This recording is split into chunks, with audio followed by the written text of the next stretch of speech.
The vast starship Harmony drifted through the void between star systems, its hull gleaming silver against the cosmic darkness.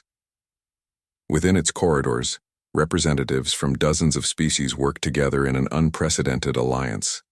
But none were quite as curious about humans as Lyra. Lyra belonged to the Villani, a graceful species with translucent blue skin and large, luminous eyes that could see across multiple spectrums of light. Her kind had served as caretakers and attendants throughout the galaxy for centuries, prized for their attention to detail and gentle nature. When the Galactic Council assigned her to tend to the human quarters aboard the diplomatic vessel, she had accepted without question. Humans were still new to the galactic community. Only 50 years had passed since first contact, and most species regarded them with a mixture of wariness and fascination. They were neither the strongest nor the most intelligent race in the galaxy, yet something about them commanded respect. Perhaps it was their stubborn refusal to surrender in the face of impossible odds, or their peculiar ability to form bonds with almost any species they encountered. The human she served was named Marcus, a cultural attaché whose job involved studying and documenting the customs of various alien civilizations. He was typical of his species in many ways. Bipedal, covered in that strange, flexible skin that changed color with emotion and exposure to light, and possessed of an restless energy that seemed to drive him constantly forward. Lyra had been tending to his quarters for 3 months when the incident occurred. She had arrived to clean his personal chambers, assuming he was attending the daily diplomatic briefings as usual. The soft hiss of running water from his private bathing alcove should have warned her, but the sound was unfamiliar. Her people cleansed themselves through sonic vibrations, not liquid immersion. She pushed open the alcove door and froze. Marcus stood beneath a cascade of warm water, his back turned to her. Steam rose around him like morning mist on her homeworld. But what struck her wasn't his physical form. She had seen anatomical texts of various species. It was something else entirely. Scars crisscrossed his back and shoulders, some thin and precise like blade cuts, others ragged and brutal.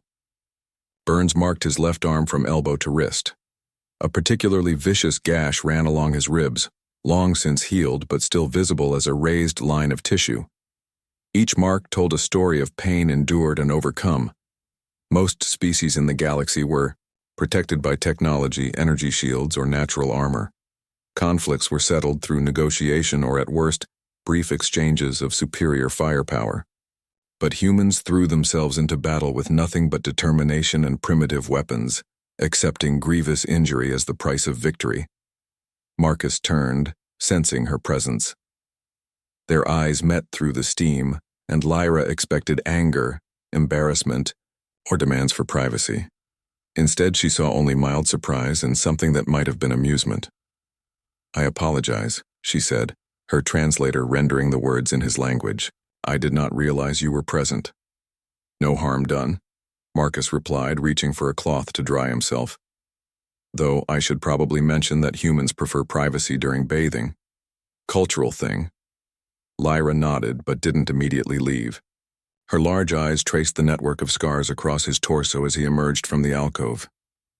"These injuries, they must have caused you great suffering."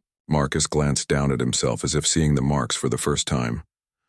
"Some more than others. This one," he touched the long scar along his ribs, "was from our war with the hegemony. Plasma rifle blast that should have killed me."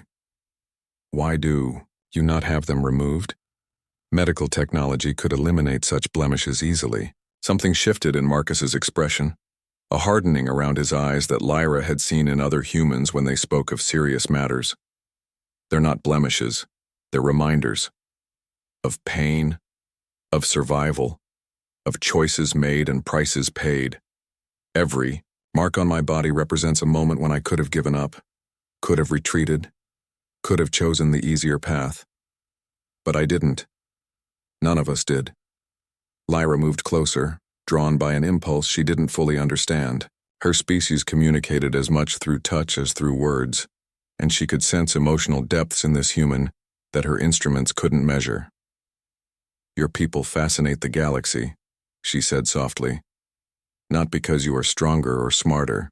than the rest of us, but because you refuse to be broken." Marcus smiled, and Lyra noticed how the expression transformed his entire face, making his eyes brighter and smoothing away the hard lines of stress and determination that usually marked his features. "We're not fearless," he said. "Fear keeps us alive. But we've learned that courage isn't the absence of fear, it's acting in spite of it." Over the following weeks, their conversations became longer and more frequent. Lyra found herself lingering in his quarters, ostensibly to discuss cultural exchange protocols, but really to understand this remarkable species better. Marcus spoke of Earth's history, of wars fought against impossible odds, of humans who had sacrificed everything for causes greater than themselves. In return, Lyra shared the peaceful history of her people, their philosophy of harmony and service, their deep connection to the natural rhythms of the universe. She began to understand that what drew her to Marcus wasn't physical attraction in any conventional sense, but something deeper, a recognition of strength that complemented her own gentle nature. The galaxy had produced many warrior races, beings of terrible power and savage efficiency. But humans were different. They were warriors by necessity rather than nature, capable of both devastating violence and profound compassion. They could be as gentle as her own people when tending to the wounded, yet as fierce as any predator when defending those they loved. As the Harmony continued its journey through the stars, Lyra realized that she was witnessing something unprecedented in galactic history. Humanity's integration into the cosmic community wasn't just about adding another species to the roster. It was about introducing a fundamentally different way of thinking about strength, sacrifice, and survival. The scars on Marcus's body were more than personal history. They were symbols of humanity's gift to the galaxy. They proved that sometimes the greatest victories came not from superior technology or overwhelming force, but from the simple, stubborn refusal to surrender in the face of darkness. And in that refusal, Lyra found something beautiful. "I've created a 1,000-word HFY, Humanity Funya science fiction story based on your title.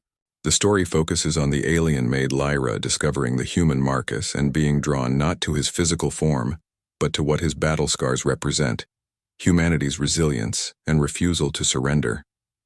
The story explores themes common in HFY fiction, humanity's unique place in the galaxy not through superior technology or strength, but through determination, courage, and the willingness to endure hardship for greater causes.